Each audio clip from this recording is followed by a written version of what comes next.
வணக்கம். சின்ன குரூப் சேனலுக்கு உங்கள் அனைவரையும் அன்புடன் வரவேற்கிறேன். வாழ்க்கை என்பது தீர்க்க முடியாத பிரச்சனை அல்ல. சுவாமி விவேகானந்தா கேள்வி கேட்க, அதற்கு சுவாமி ராமகிருஷ்ண பரமஹம்சர் கூறும் பதில்களை தான் நாம் இன்றைய பதிவில், ஆன்மீக பதிவில் நாம் கேட்கப் போகின்றோம். சுவாமி விவேகானந்தா சுவாமி ராமகிருஷ்ண பரமஹம்சரிடம், நல்லவர்களை மட்டும் கடவுள் ஏன் இப்படி சோதிக்கின்றார்? நமக்கு தெரிந்தவர்கள் பலரும் அடிக்கடி உதிர்க்கும் வார்த்தைகள் இவை. இதற்கு விடை தரும் விதமாக ஒரு முறை ஸ்ரீ ராமகிருஷ்ண பரமஹம்சருக்கும் சுவாமி விவேகானந்தருக்கும் இடையே ஒரு உரையாடல் நிகழ்ந்தது.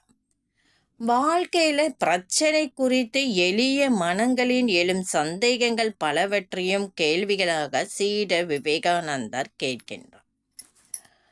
அவற்றுக்கு தத்துவ வார்ந்த பதில்கள் தருகிறார் குரு ராமகிருஷ்ணர்.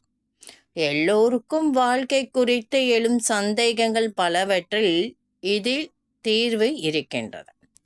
சுவாமி விவேகானந்தர் சொல்கிறான், நாம் ஏன் எப்பொழுதும் மகிழ்ச்சி இல்லாமல் இருக்கிறோம் என்று தன் குருநாதர் சுவாமி விவேகானந்தரை பார்த்து கேட்கின்றார்.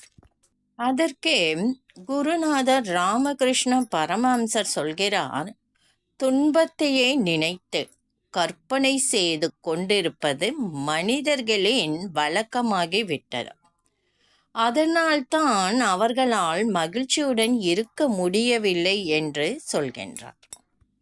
மறுபடியும் சுவாமி விவேகானந்தர் குருநாதரை பார்த்து கேட்கின்றார், நல்லவர்களுக்கு மட்டுமே ஏன் எப்பொழுதும் துன்பம் நிகழ்கின்றது என்று கேட்கின்றார்.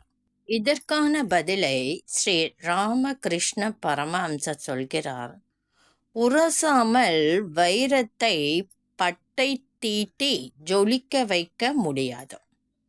நெருப்பிடாமல் தங்கத்தை தூய்மைப்படுத்த முடியாது. இப்படிதான் நல்லவர்கள் இறைவனின் சோதனைக்கு உள்ளாவார்கள்.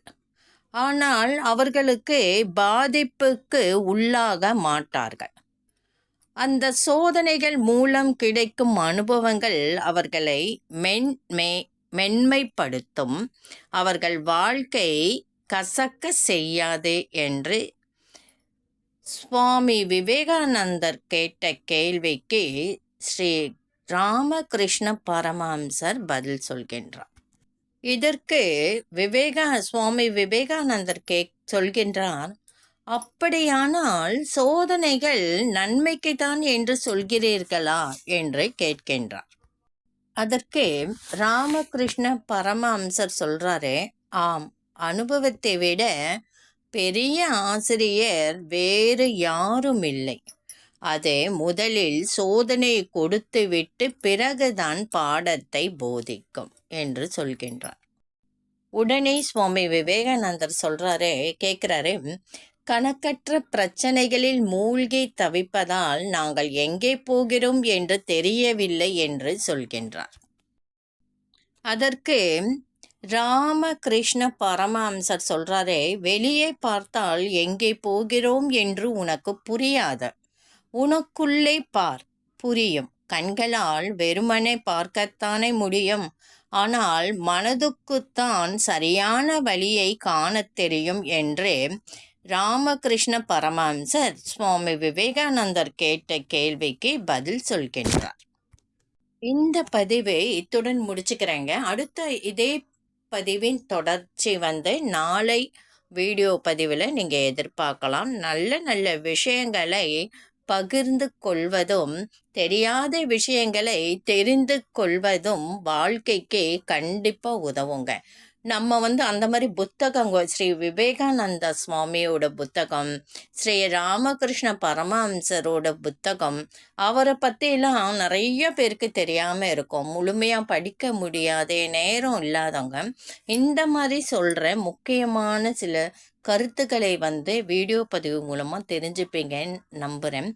இது ஒரு பயனுள்ள வீடியோவாக இருந்தால் லைக் பண்ணுங்கள், ஷேர் பண்ணுங்கள், சப்ஸ்கிரைப் பண்ணுங்கள், கமெண்ட் பண்ணுங்கள். அடுத்த ஒரு ஆன்மீக தகவல், இதைவிட சிறப்பான ஒரு தகவலை பார்க்கலாம். நன்றி.